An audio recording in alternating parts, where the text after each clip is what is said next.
What's up, guys? We are back with another video. If you are new here, my name is Sammy and we are the Mermaid Gang. This is where you can come and suspend your disbelief. I am a manifestation coach, so if you would like for me to help you dissolve whatever is between you and your manifestation, go ahead and sign up for my waitlist below. All right, let's get into the video because I don't feel like my intros need to be that long. You guys know about the waitlist, you know how it works. If you don't, please refer back to my other videos or please just look at the instructions. Please just follow directions. Thank you. Okay. So I was talking to my mom the other day and I had like an epiphany talking to her about you guys who are manifesting your SPs. And I know so many people are like, oh my god, that's all you talk about, like SPs, can you use other examples? Yes, I am going to use other examples, but I needed to make a video on this before I forget, and I will include examples of other things that this pertains to because this goes for everything. But we were specifically talking about SPs when we were talking, but this applies to everything and I will give an example. When you guys are manifesting, again, your SPs specifically, when you're, or no, you know what, not specifically. When you guys are manifesting anything, here's something that occurred to me. My mom was talking about how she had this friend a long time ago and this person decided she was ready for a husband. So what she did was she went to Goodwill and she bought a suit in the size that she wanted her, you know, the image of her husband that he would be. She didn't have one in mind.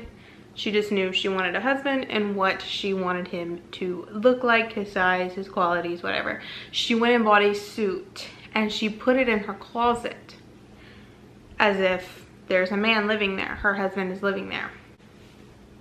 And while, even though in that story she was technically, I guess, acting as if in her own way, I'm not telling you guys to act as if. What I'm saying is that if majority of your day you're having conversations, or even though you're affirming and doing the work, you're having conversations still and thinking thoughts still as if,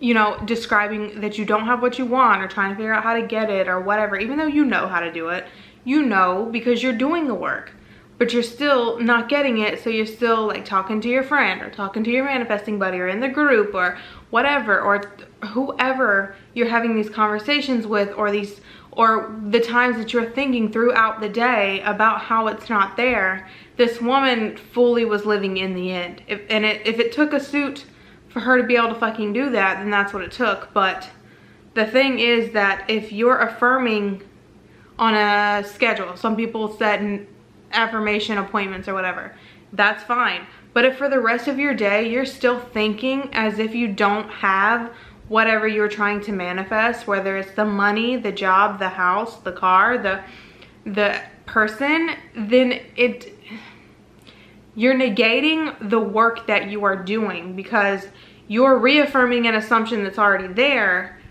while also in a smaller amount of time trying to affirm the opposite. You need to be living in the end anytime you think of that subject. Anytime you think about the money, the job, the car, the house, the person, you need to think thoughts as if you already have those things. That means no more conversations with mom or auntie or sister or bestie about how you don't have it. No more conversations about it, because when you're having those conversations, a conversation is long enough to have you up here affirming that you don't have it and picturing that you don't have it, and that's just not going to cut it. It's just not going to. No, you do not have to. When I say you don't have to live in the end 24/7, what I mean is you don't have to be obsessing over this thing 24/7. You don't have to be thinking of this thing 24/7, but when you do think of it, you need to think of it as if you already have it. You cannot keep reaffirming the old story. Just because you're talking about it, as in manifesting it, you're still affirming that it is not here, that it is not manifested. So, if it takes a fucking suit in the closet to remind you to think as if that thing already is there, then that's what it takes. But you need to do whatever you need to do to make sure that you are living in the end every time you think of this subject. Every time you think of this desire, it needs to only be thoughts as if you already have it. It cannot be these bitch sessions, okay? Or it cannot be these conversations about, well, do you think this means this? Do you think this means this? Is this the transition? Is this? No, those are still affirming that you don't have what you want. Stop questioning and just every single time you think of your desire, you just affirm or think as if you already have it. Even if it's not your affirmations, even if it's just a simple like, oh yeah, we're so happy together, or oh yeah, I have so much money, whatever it is. I love my new house, I love a new car, I love my new job, whatever. When you think of that subject, you need to think of a sentence that implies you already have it. Just on the spot, you need to be thinking as if you already have it.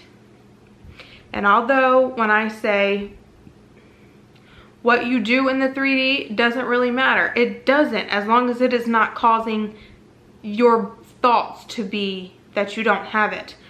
Like, say you're manifesting a boyfriend or a husband, and someone randomly asks you, are you single? It's okay if you say, yeah, I'm single at the moment. If it's someone who would know otherwise. If it's not, then say no. But if it is someone who would know otherwise, like it's someone close in your life, it's okay to just quickly just answer the question and move on. But anything that makes you dwell, think, or create an image in your mind, you're thinking on it for too long and you are affirming that you do not have it. So no more of that. No more of the questions. Hang a fucking suit in the closet if you need to. But you need to live as if that person is already who you want them to be. You need to live and think as if you already have this beautiful new house. If you, okay, speaking of house, if you are manifesting a house, you obviously can't feel like you're living in it yet, but you can feel like you're moving into it this week. Like, oh yeah, I'm moving out this week. Like, you can start getting some stuff ready. You can pack some stuff up that you don't normally use. Just whatever it takes to make you feel like, yeah, I'm moving out this week. I'm moving into my new house this week. Like, I'm so excited. I'm moving to my new house this week. I'm moving to my new house this week. Things like that, okay? Those are the kinds of things that I did for my house. I've said this week, yeah, we're moving in our new house this week. We're getting our new house this week. That was my thing to keep me living from the end no matter what. Okay? I know this helped you. I know this just like broke through something for you. So, live from the end. You already have what you want. If you desire it, it's already yours. Just step into the assumption of having it and don't let the 3D tell you otherwise. All right, thank you so much for watching. Please be sure to like, share, comment, and subscribe. And we